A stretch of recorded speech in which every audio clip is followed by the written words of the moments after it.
ഹൈദരാബാദ് എഫ്സിയുടെ കാര്യം പാവങ്ങളോടെ കൂടുതലൊന്നും പറയാതിരിക്കുന്നതാണ് നല്ലത്. ഈ സീസണിൽ അടുത്ത ട്രാൻസ്ഫർ ബാനും കൂടെ അടിച്ച് അണ്ണാക്കിലങ്ങ് കിട്ടിയെന്ന് പറയാം. 10ാമത്തെ ട്രാൻസ്ഫർ ബാനാണ് ഈ ഒരു ചെറിയ ഷോർട്ട് ടേം പീരീഡിനുള്ളിൽ ഹൈദരാബാദ് എഫ്സി എന്ന് പറയുന്ന ക്ലബ്ബ് നേരിട്ടിരിക്കുന്നത്. ഈ ഒരു സമ്മർ ട്രാൻസ്ഫർ വിൻഡോയിൽ അവരൊരു പ്ലെയറെ പോലും വാങ്ങിച്ചിട്ടില്ല എന്നുള്ളത് കൊണ്ട് ആ ബാനകത്ത് വലിയ സാധനങ്ങളൊന്നുമില്ല.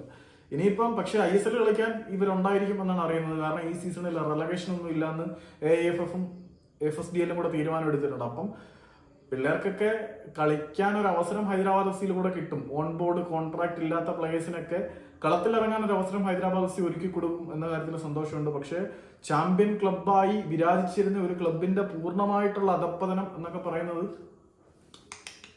പത്തറ്റിക്കാണ്. ഹൈദരാബാദിന്റെ അവസ്ഥ കിളി പോയി കീറി വന്നു.